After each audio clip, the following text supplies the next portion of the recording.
समझ चुके हैं और जानते हैं कि कल फिरोजपुर में जो घटना घटी, फिरोजपुर प्रधानमंत्री पहुंचने वाले थे, नहीं पहुंच पाए, बठिंडा एयरपोर्ट से वापस आ गए। एयरपोर्ट पहुंचे तो उन्होंने वहां अधिकारियों से ये कहा कि अपने मुख्यमंत्री से कहना कि मेरी जान बच गई है, यानी कि मैं जिंदा लौट रहा हूं।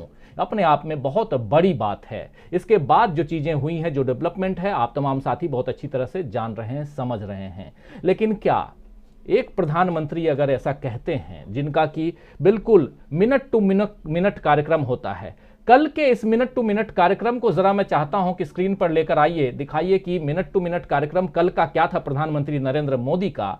ये देखिए, ये prime minister's visit to Punjab, ये टूर प्रोग्राम कल का है और ये ऑफिशियल कार्यक्रम हम आपके सामने रख रहे हैं, जो कि 5 जनवरी 2022 वेंसडे का है। ये सुबह 9:30 बजे से लेकर के और 11:20 से 11:40, ये भी आप देखिए। उसके आगे ये पूरा थोड़ा ऊपर लेके चलिए, इस पूरे स्क्रीन पे आप देखिए 1:30 से 2:30 बजे तक, यानी 1:30 से 2:30 बजे तक पब्लिक मीटिंग है, नॉन ऑफिशियल है, ये नॉन ऑफिशियल।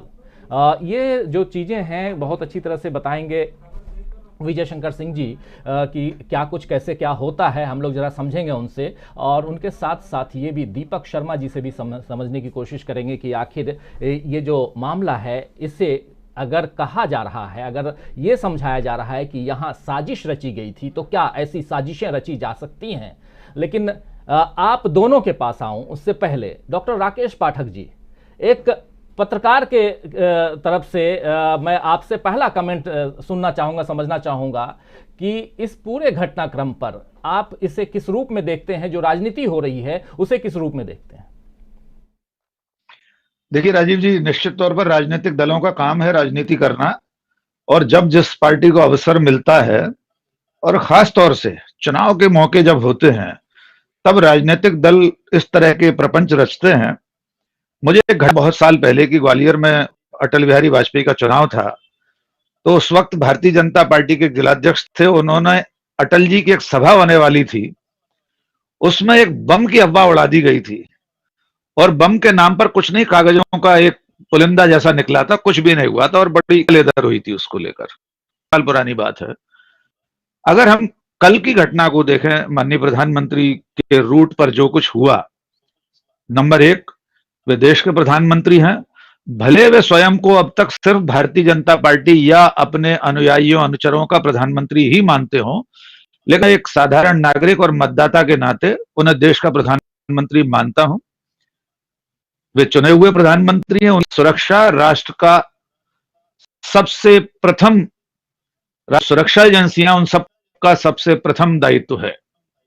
अगर उनकी जान को सचमुच खतरा था तो देश की चिंता के साथ मैं भी अपनी चिंता उसमें मिलाता हूं। एक दूसरी बात यह कि क्या सचमुच में उनके खिलाफ कोई साजिश हुई थी, जैसा कि अभी एक केंद्रीय मंत्री की बाइट आपने सुनवाई, स्मृति ईरानी जी, तो मैं उनकी इस चिंता को भी वाजिब मानकर यह मांग करना चाहता हूं कि सचमुच अगर देश के प्रधानमंत्री की जान को खतरा था, कोई साजिश थी, तो सकल ब्रह्मांड की सर्वशक्तिमान सरकार, ज्ञात अज्ञात आकाश गंगाओं के सबसे योग्य प्रधानमंत्री नरेंद्र मोदी, दुनिया के सर्वश्रेष्ठ गृह मंत्री, दुनिया के सर्वश्रेष्ठ जाजिद डोभाल जी के होते हुए अगर इस साजिश का पर्दाफाश न हो पाए, नागरिक के तौर पर मैं बहुत चिंता जाहिर करना चाहूंगा। और उन्होंने सीधे कांग्रेस का नाम लिया, कांग्रेस के लोग इसका उत्तर देंगे, मुझे उनसे कोई लेना देना नहीं। मैं स्पष्ट कहना चाहता हूं, अगर इस साजिश में राहुल गांधी भी शामिल हों, डॉक्टर मनमोहन सिंह शामिल हों, सोनिया गांधी शामिल हों, पंजाब के मुख्यमंत्री शामिल हों, तो उन्हें सीखों के पीछे अविलंब होना चाहिए। अब मुद्दे की बात पर आते हैं कि क्या सचमुच उनकी जिंदगी को थ्रेट थी वहां पर, क्या सचमुच ऐसा कोई क्रम हुआ। कल से आप लोग लगातार इस पर विमर्श कर रहे हैं, तमाम चैनल कर रहे हैं, कल भी आपने की, बादल जी भी थे, मैंने सुना कल की आपकी इस परिचर्चा को। ऐसा एक भी संकेत उस घटनाक्रम में नहीं मिला कि सचमुच प्रधानमंत्री की जान लेने के लिए वहां कोई उद्धत। अगर हम पिछले अतीत पर ध्यान दें तो इस देश में दो प्रधानमंत्रियों ने जान गंवाई है। जिसे वे कह रहे हैं कि मैं जिंदा लौट आया, तो 2 अक्टूबर 1986, अगर मैं तारीख में कहीं गलत हूं तो दीपक जी करेक्ट करेंगे, बादल जी, राजीव गांधी के ऊपर राजघाट पर गोली चली थी। एक बार, दो बार गोली चली थी, विजय शंकर याद होगा। मुझे स्मरण नहीं कि उन्होंने कहा कि मैं जिंदा लौट आया। इस देश में ऐसे प्रधानमंत्री हुए हैं जिन्होंने प्रदर्शनकारियों के बीच जाकर उनसे चर्चा की है, और ये कोई 1000 साल पुरानी घटना नहीं है। डॉक्टर मनमोहन सिंह जेएनयू पहुंचे थे, उन्होंने लोगों से बात की, प्रदर्शनकारियों से।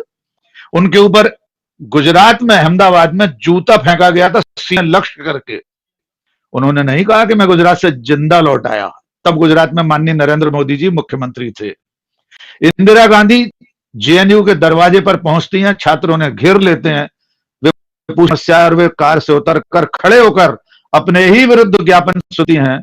सीताराम येचुरी उस छात्र संगठन के नेता थे, जेएनयू के अध्यक्ष थे संभवतः उस समय, वे पढ़कर सुनाते हैं। ऐसे अनेक घटनाक्रम हैं जहां प्रधानमंत्रियों को घेर कर लोगों ने अपनी बात सुनाई है। मुझे स्मरण नहीं 33 साल की पत्रकारिता में कि किसी प्रधानमंत्री ने लौटकर यह कहा हो कि मैं जिंदा लौट आया।